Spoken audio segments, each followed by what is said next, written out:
New set, who is this? Come with me while I show you how I created this set. Come do a fill-in with me.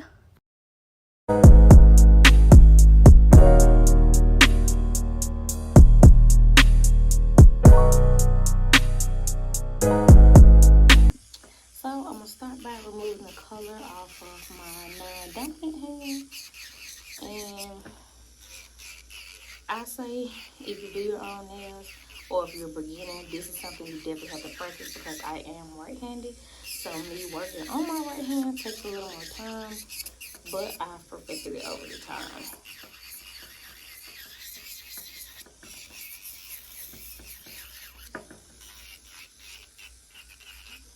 Oh, I forgot to show y'all. Yeah, this is what we're working with. They have grown out. I broke one. So yeah, let's just go ahead and get the color on.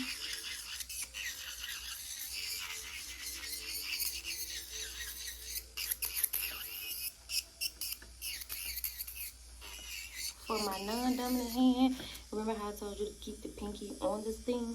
With this, my fingers support mine because it's my left hand and I'm not left-handed at all. So to keep from going up my cuticles, I like to make sure I'm supporting it, have a lot of support.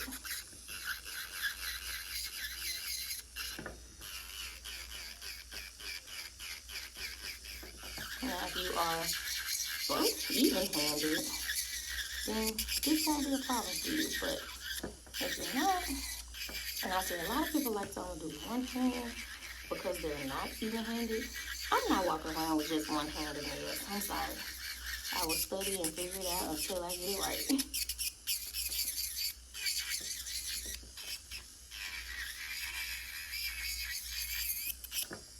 Nothing on that one.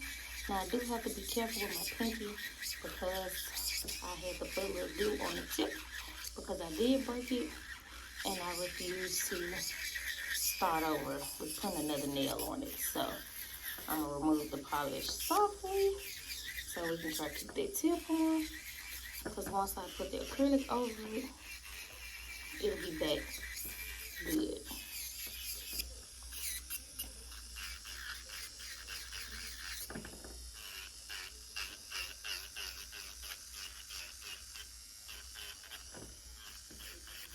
And I just like to go ahead and go in and get all of the color off. Alright, after I get all the color off, I now go in and work on my cuticle area so I can remove dead skin, any nail, any part of the acrylic that may be lifting. I go ahead and do that.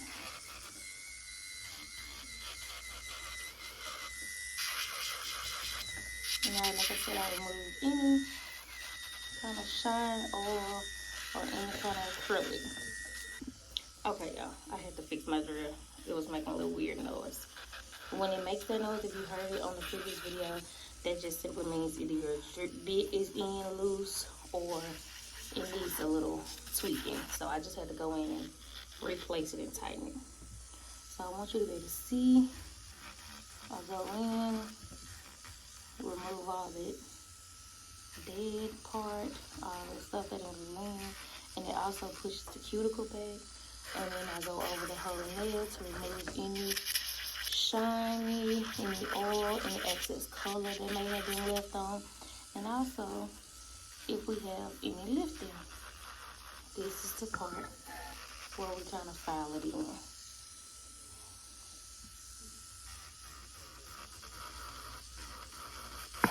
Remember to go right to left and lift, because up there your client's skin has grown back and you can give them a file burn. Now down here, yeah, it's okay to go a little back and forth while you're just trying to remove it. But when you're up here, let's make sure we're lifting and not, and then any unnecessary. See how that makes that come off?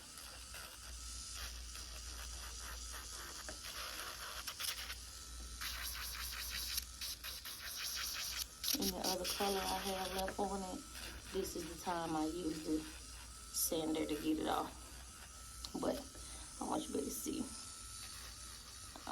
Removing all that cuticle and any unnecessary broken pieces. So this is a good nail to kind of show you. You see how some of that began to lift, or on the sides. I'm gonna take my bit and I'm gonna sand it down. Again, I'm gonna remember to be cautious around the cuticles so you don't hurt the client, but also removing their dead skin. But I'm just it's kind of like just re-blending it and laying it flat so the nail can continue to not to lift, and so that the natural nail can think that the acrylic is just growing with the natural nails and like that it's not fake. So I just go in and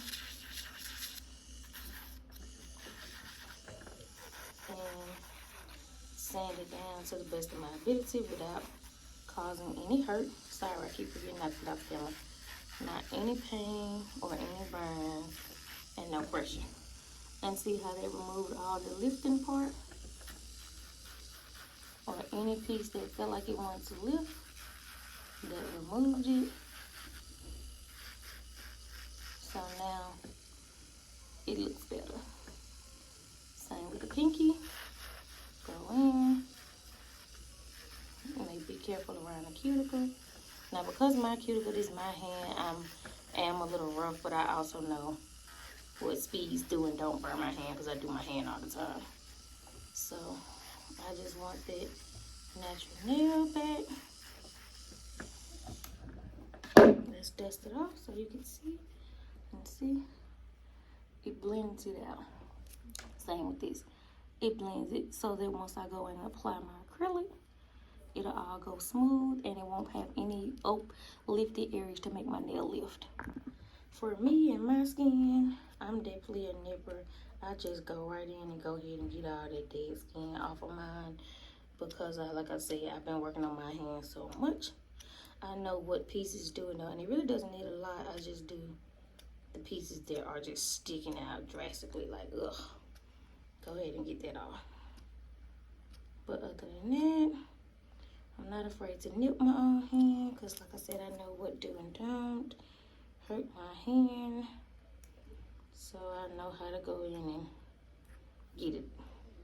And again, you're only removing the dead skin. That skin on that little piece, yeah. So that's all. Once I get through with that, I go ahead and dust my hand off. Go in with my dehydrator because I want my nail beds to be dry as possible.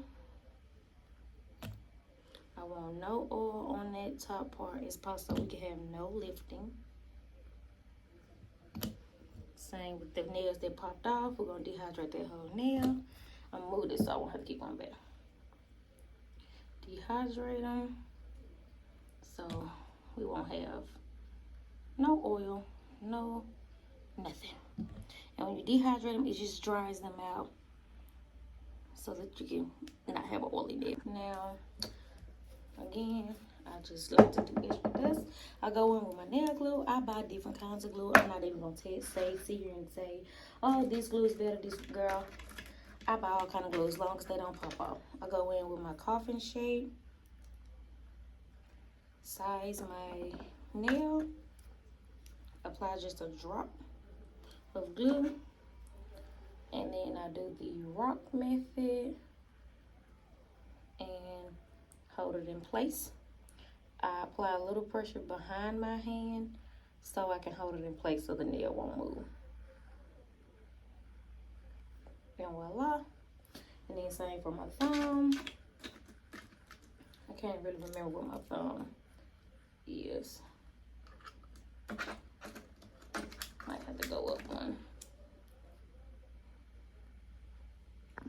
After I put them on, I go in and cut it. And like I told y'all, my blade is kind of not sharp, so it cuts when I want to cut. If not, I just go in and cut it off. And I also, for my shape, I have a slanted cutter.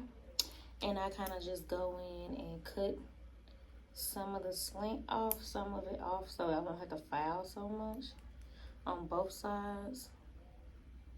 So that I won't have to file super abrasively and hard, because that will get on your nerve. And I just kind of cut it. Same for this. Go in, cut some of the side off. Sometimes these tips can be a little hard. Just go in piece by piece and cut it. Okay, and once I get them fixed and back in place, I do kind of go ahead and reshape my hand. So that way, once, like I said, once I put that acrylic on, I won't have too much work to do after. So if you know your client's nail has kind of outgrown the shape, just go in and re-etch it up. And that's kind of what I do. I just go in and reshape it. So I won't have a lot of work to do once I get through. But then I just go in and reshape it. Now normally I don't have to go in and reblend, but being that I broke one, I do have to go in and make that natural nail blend with my natural nail. So that's just what I'm doing here. Just going in and reblending. So I go in and dust my hand off again, and I apply my primer to my nails at the natural plate only. Your acrylic does not need primer, and it's only on where the natural nail is going to meet the acrylic. So of course the nail you replace may need more, but the rest is just around the tips, just around. Then I just get my paper towel in place. I always fold the part that has all the dust back. When I'm doing the filling, you don't really need a lot of monomer, so I just put enough to fill in the brush and get my acrylic. And then I go in and get my brush. So on this part, I make sure I soak my brush so that it can get soft, because they you know, sit up overnight. I make sure also there's nothing in it. So once I get it, I kind of take my paper towel and mash it to make sure there's nothing in it. And then I start the process. Just trying to get you guys a different angle. So then I just go in, let my acrylic get set, place it at my tip, and then I go in, get it near and boom, I fill it in. Now sometimes I don't remember honestly what acrylic I use for my own hand, so I don't really care, because I know 9 times out of 10 I'm gonna cover it up. Okay, I had to go in and change my brush because those new brushes that I bought, they're not doing it for me. And this, actually, the tip doesn't need anymore. I don't want it see-through like that. So I'm just going in, filling in the color, honestly. If that makes sense, because some of my nail was kind of see-through. And I always just make sure I get enough all the way around the edge so that it won't lift. And I also make sure I go in and wipe the excess off.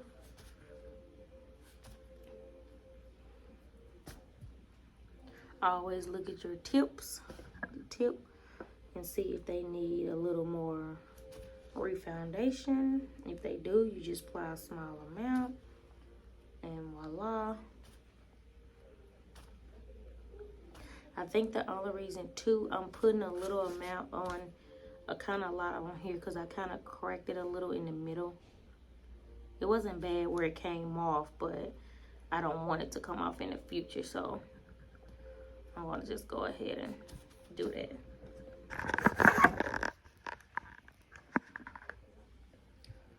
So I'm trying to get you guys the best angles possible. And it doesn't take a lot to fill it in because you're only putting a little at your root. And you just basically filling in where the new growth of your nail happened to make it look like a brand new nail again.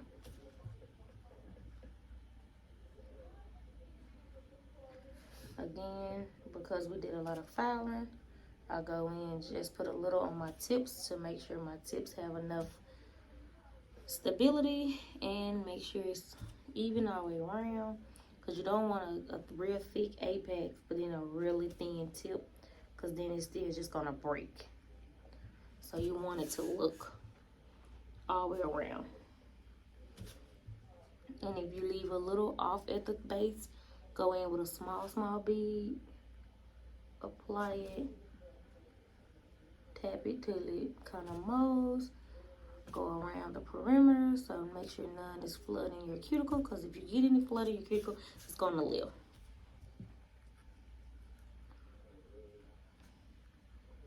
Just a little. And you kind of will know how much to get with practice. Depending on how much new growth you have, is how much you will know you need to basically feel the tip of your nail. And I always go around so I can make sure nothing is flooding my cuticle, because you don't want that. Because if it floods your cuticle, I'm sorry to tell you, your nails are going to pop off. And that's just the truth. Sorry. And I'm sorry, I'm trying to stay in the camera. I got to figure out another angle, because I can't personally see the cuticle area when I try to keep it in the camera. And I still, even though I do nails, I don't be want to do my nails over and over and over just for the fun of it. I like to do it for the process, for the learning, but I also don't want to walk around with broken nails, because we hate that. So I do apologize if it gets off camera a little.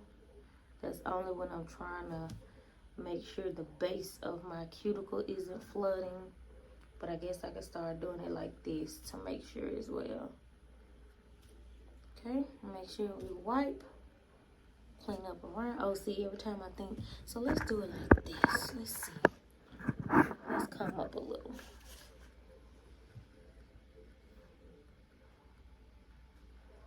Now for my pinkies, I never like to get a lot, because it doesn't take a lot for the pinkies. So, I'm sorry, I had got a phone call and I didn't have time. I just stopped working. So I just go in, finish filling in my nails, making sure there's no excess on the cuticles, make sure there's nothing flooding, tapping in all my pieces. Now remember, I told you this pinky was a little broke, so I'm gonna make sure I apply a thin layer of acrylic on the top so that it won't snap. And always make sure you're wiping your sidewall so you won't have, and I'm just taking, honestly, small beads of acrylic to just fix that snapped piece.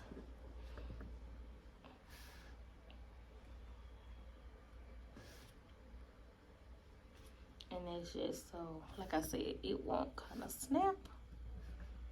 And then make sure there's always no cuticle flush. If you get it past the cuticle, just go ahead and wipe it while your brush is still wet. If it dries up, use your brush to dampen it up. And don't mind this one, I'm gonna file it down. It just, I couldn't get my hand to cooperate. So other than that, we got it good and filled in. Now we shape. Now I honestly just go in and touch up my shape. Make sure to file underneath so you won't have any lumps and bumps. And it also helps with your foundation.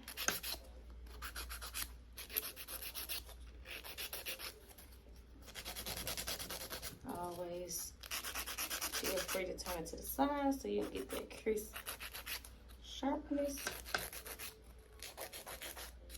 the way you want it. We're gonna come up a little.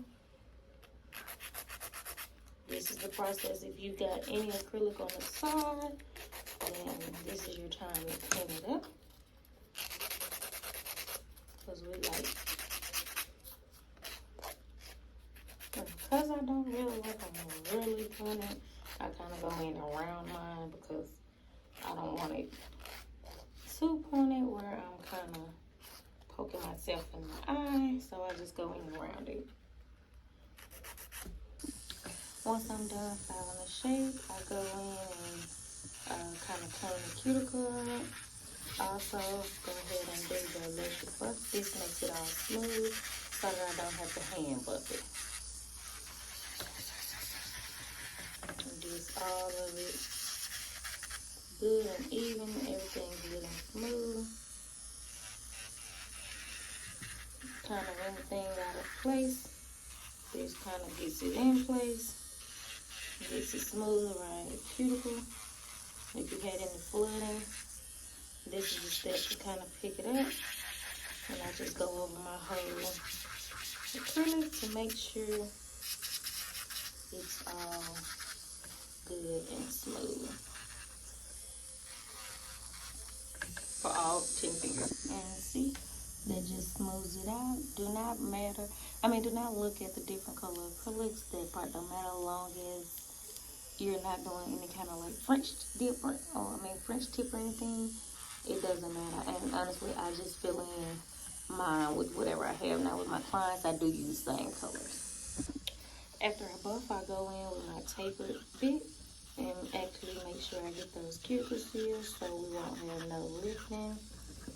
And I just go around the sidewall and the free edge and up by the cuticle. Remember not to get too close to the cuticle because it is a ceramic bit, meaning it can cut, and you don't want that. But just to go up the cuticle enough to seal it so that the enhancements can trick the nail plate to make it grow with the natural nail plate, and also so you won't have lifting.